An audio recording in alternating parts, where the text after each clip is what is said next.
to Extreme Metal Television. I'm your host, Elisa. This month, EMTV caught up with Kronkgoblin, Battlecross, and also guitar player Jeff Loomis, who's been on tour with Soilwork. But before we get to any of that, we're going to start things off with a band profile. Victimize was formed in 2011 in Calgary, Alberta, Canada. They just released their debut EP.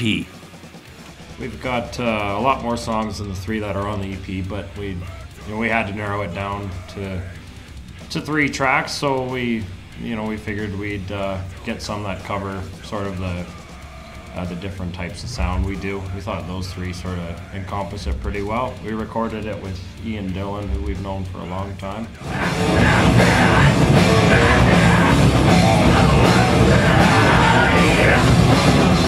How did you guys all come together as a band? Well, I've been playing with this ugly son of a bitch here for fucking like 13 years now, something along those lines. And if we want to get technical, I met Dallas through a dating site. Yeah. So there you go, dating sites work. Yeah, plenty of fish all the way. Yeah, I used to play in a band with Dallas as well, and basically we just knew each other as friends, and I think all of our old bands played together at some point, and it wasn't too much of a surprise that we ended up jamming together and starting a band.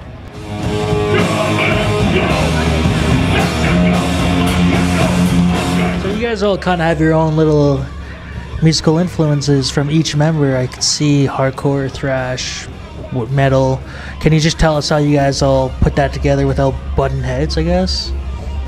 I guess we just do. I think we respect each other's different styles enough to know that when it all does fuse together, it's its own thing, and I think we've been jamming together long enough to know that. Yeah, like I'm trying when I'm writing riffs and stuff not to get stuck in any one kind of metal, Like I really love thrash metal, and I really love like elements of black metal, elements of death metal, elements of this and that.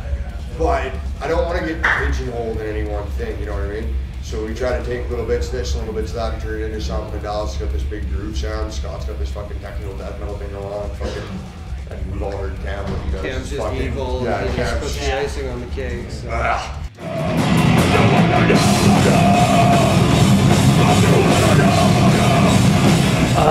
Do you guys have any touring plans for the summer or any big shows that you want our viewers to know of? Metal Fest. Metal Fest? Metal Fest. We're on 3 days of Descent too. That's going to be good. Opening for Raised Fist? Yeah. Super stoked. Yeah, and hitting the road sometime after that. Yeah. Cool. Yeah, I want to set up some gigs in fucking Edmonton and then through here in the next couple of months. Some Edmonton and Medicine Hat and Lickfish.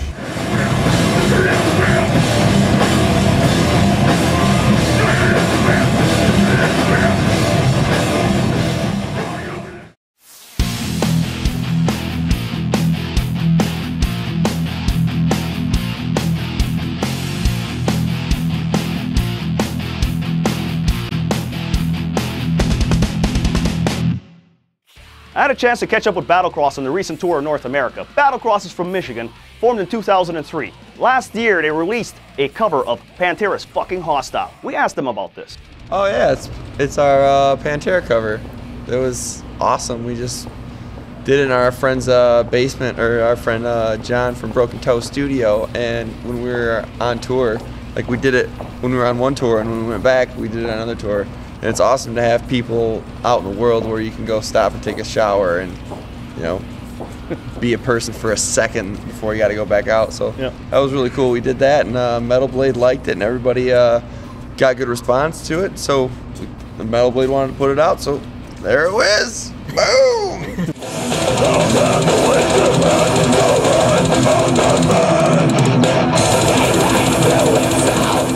You guys have anything coming into works? Like, you guys going into the studio sometime soon? Yeah. We're going, as soon as we get off of this tour, the day after, the last day of the tour is, we're going into Audio Hammer and recording our second album on Metal Blade Records called, we ain't fucking called it something yet. We beeline from Virginia straight down to Orlando. Record with Audio Hammer. It's gonna be sweet. I heard they have a fucking sauna in their fucking recording place. I was like, what? I didn't gotta be down there for 3 weeks. I just might chill. Just like, fuck you guys later. Yeah, I mean that studio's put out a lot of great stuff, and we're just excited to work with Mark Lewis and Eyal Levine, and it's gonna be awesome. So it's co-produced by them too, and then it's gonna be mastered by Joey Vera.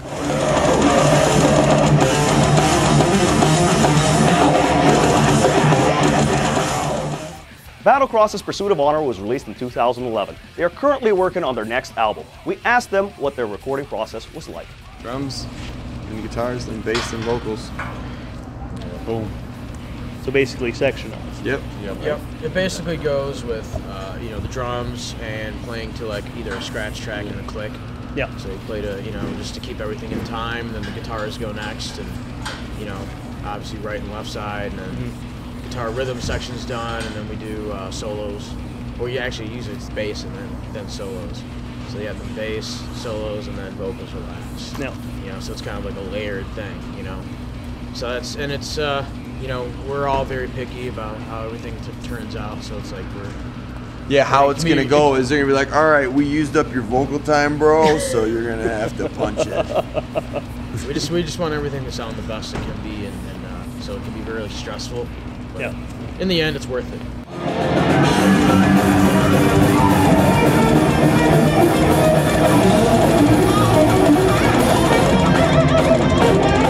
You guys say from a perspective of a metal band, and also for somebody who's into metal music, of course, would you say metal would be therapeutic?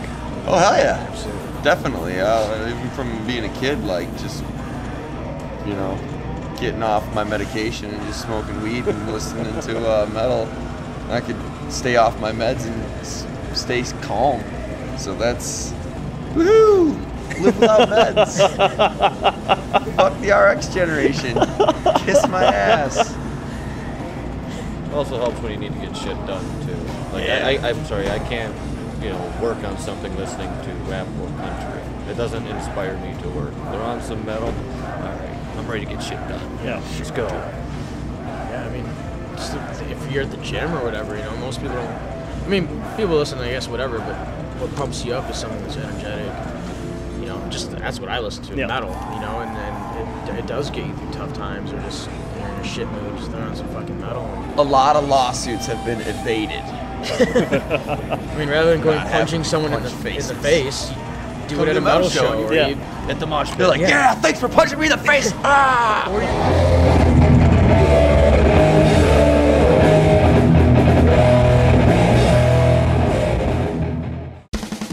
Vinland Radio presents the top 5 must-listens of this month. Coming in at number 5, Death Chain brings some smart, thrashy death metal on their latest offering, Ritual Death Metal, out via Spart Records. At number 4, Glory Hammer's debut, Tales from the Kingdom of Life, is fun, over-the-top power metal. Grab your sword, slay a dragon. That one's released via Napalm Records. At number 3, The Last Spire sees Cathedral return to the sound that launched their career, a fitting end to one of Doom's favorite sons. Get this one through Metal Blade Records. At number 2, Papa Armistice and the Nameless Ghouls are back with another slice of 70s inspired metal. This may be a little mellow for some of you, but it's definitely worth a listen. Check out Ghost PC's Infestisium out on Loam Vista. And in our number 1 spot, another great piece of melodic death metal from these Swedish masters. Hypocrisy's End of Disclosure is both brutal and melodically intriguing. You can get that one through Nuclear Blast. Subscribe to Vinland Radio via iTunes to hear the best new metal every single week. Widely regarded as one of heavy metal's greatest shred guitar players, Jeff Loomis has had quite the musical career. He released his second full-length album, Plains of Oblivion, last year on Century Media Records. EMTV's Rob Salewich had the opportunity to speak with Jeff when he came through Calgary.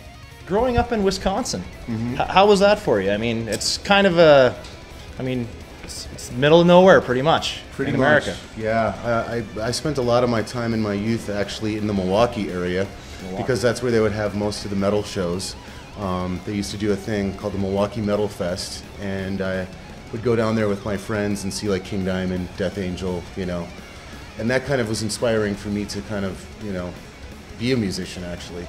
The only problem was that there wasn't really much around in the area, so I spent most of my time in my bedroom just working on guitar skills and stuff like that, just to try to better myself as a musician. And by the time I was 19 years old, I pretty much moved to the West Coast to join a band called Sanctuary, which turned into a band called Nevermore. And that's where I basically got my start as a professional musician and started touring.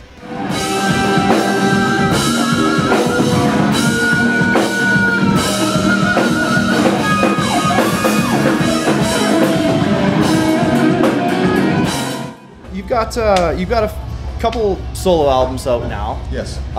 You're working on one right now as well? No, I'm actually still touring on Plains of Oblivion, which is my second record.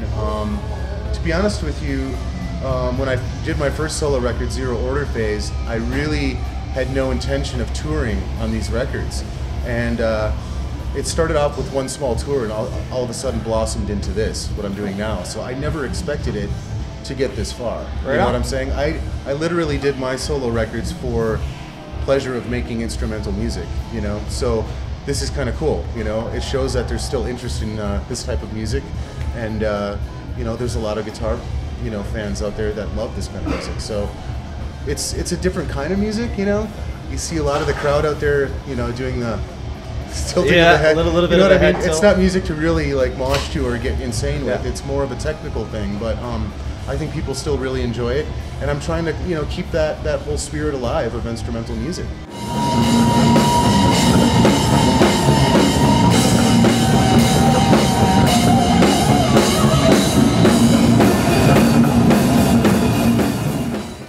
We have a lot of musicians that watch this program, and musicians love to talk about the latest gear. Now Rob asked Jeff what is currently taking up space in his guitar rack. What are you using for a rack setup, or do you use pedal boards? Well, I've been going through some changes lately. I've been with Engel amps for the last 5-6 years now, and I think, you know, any guitarist in this day right now knows that there's a lot of cool stuff coming up equipment-wise. So I've been experimenting with the Axe Effects, Fractal Axe Effects, and also the Kemper Profiling amp, which are two really cool guitar units that are out right now. But yeah, normally what I would use in my live setup is an Engel Savage 120. For effects, I don't really use much, man. I think that most of my sound actually comes from my style of playing and from my hands.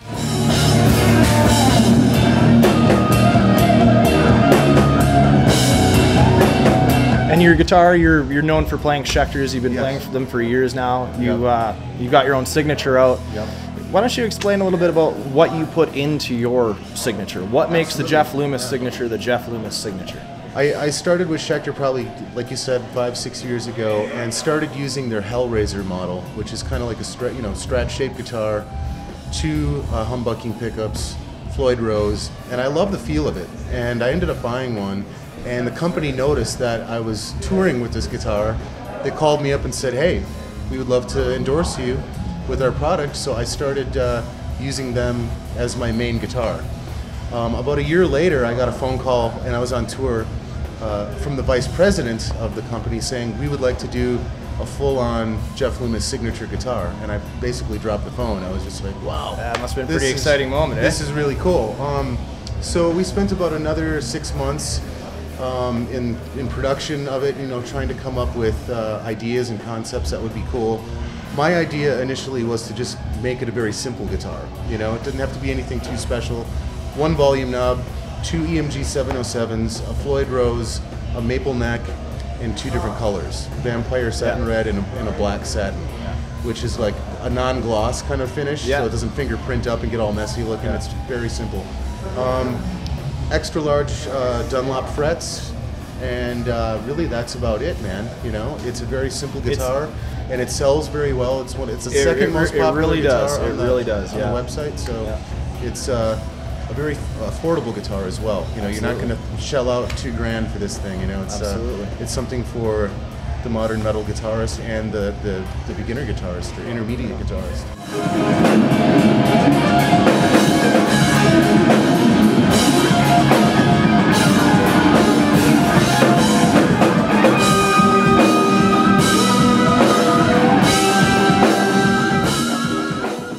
After this segment was recorded, we found out some terrible news that Jeff Loomis and his band's van had been broken into in St. Louis. Now, they lost laptops, musical equipment, cash, their passports, all that stuff is gone. Now, the band really wants to continue on with this tour, but this has made it impossible for them. So they're looking for your help. They're looking for donations. These are just working class guys. They're not big rock stars. Making music's their job, and this has made it incredibly difficult for them to continue doing their job.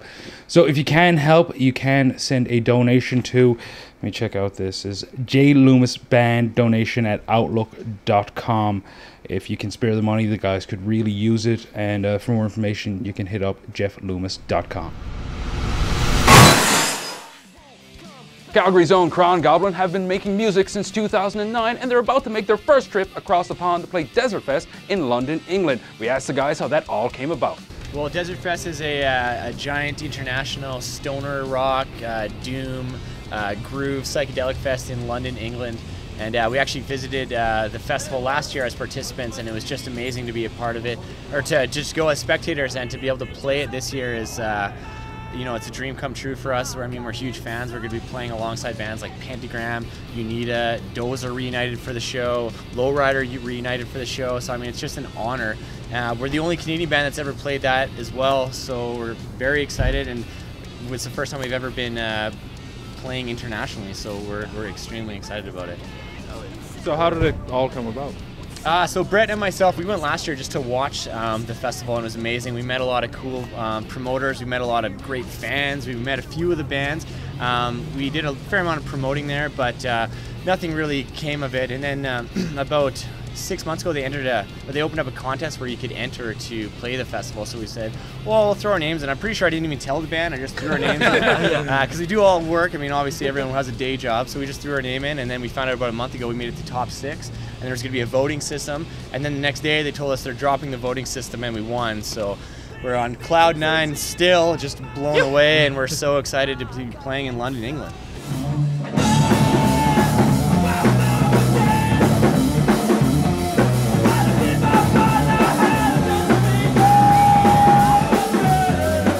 But stoner rock has received a bit of a resurgence over the past couple of years, for sure. What are your guys' thoughts on that?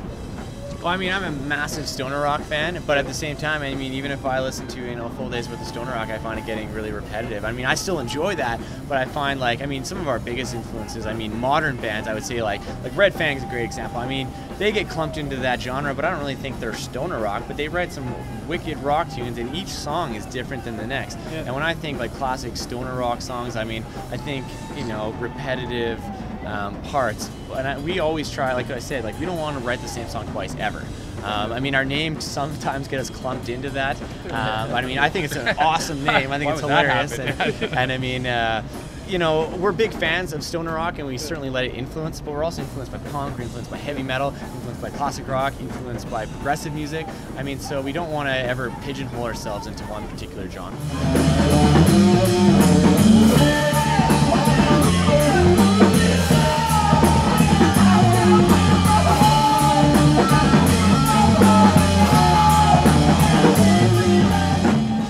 Earlier this year, Crown Goblin released a video for the track Bring Your Idols off their debut album 1 Million from the Top. We asked the guys how that all came about. Yeah, basically we were just kind of like, I guess for the past year we've been looking to do a video, and then that's kind of something I do on my own work, and I just kind of brought together the guys that I'd worked with in the past on other video projects and kind of pitched it to them if they wanted to do a Crown Goblin and a video for my band, and everyone was really down, so just kind of came up with the idea and wrote it all out and planned it, and kind of everyone involved really helped out, like in terms of planning and getting it all, kind of make it all happen. And yeah, it's awesome. We're really happy with the results. It was amazing to see all the support from the Calgary music scene. I mean, so many musicians, fans, friends, everyone came out and helped us out. I mean, you know, barely anyone made any money. I mean, we don't have much money either, right? So, you know, it's just that sense of community, and to see it in Calgary. I mean, Calgary's got an amazing music scene. I mean, you know, they got haters out there, but, you know, we really do have an amazing music scene, and everyone came together and helped us out, and, you know, the video turned out fantastic.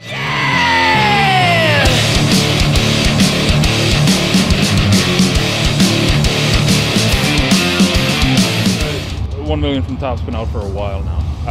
Is there plans for a new album? Oh yeah, we're booked in the studio in May to record our follow-up full-length album. We'll be back with Casey Lewis at Echo Bay Studios, and we're really pumped. We're gonna play like 6 brand new songs tonight. Most of those have never been played live, and speaking on my end, I'm really stoked on how all the songs are coming together, and definitely feels like an evolution. I don't think we've ever tried to kind of focus ourselves in one genre or another. We just kind of put together some riffs and rhythms and vocals and hammer it together and play what we love. And I think we're all really stoked on the new tunes, and it's gonna, I think going into the studio again for a second time, we all have the experience of last time going in and kind of know what to expect. And I think we'll really be able to step it up this time and do a better product as well.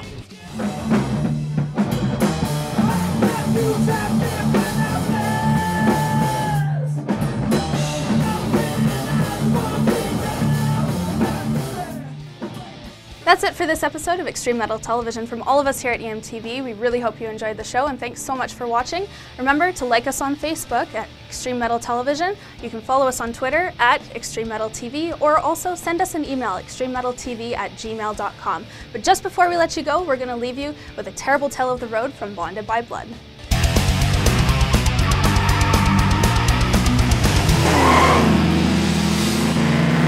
On the way back to the hotel that we were staying in, I'm fucking smashed, hammered as shit. Back, and I see a wild boar walking by, and I was like, "No way, a fucking wild boar! I hate these things." I ran and I threw a beer at it, and I hit it right in the back, and it made a stupid ass noise, and it started running. And my drunk logics were like, "I'm gonna chase after this thing." Start hauling ass after this fucking wild boar. Turn the corner and there's 3 more. I have to jump on a fucking dumpster and sit there until someone came by in a pickup truck. "Hey boy, what are you doing?" "Try not to get eaten." And yeah, that was probably like the epitome of weird shit on the road.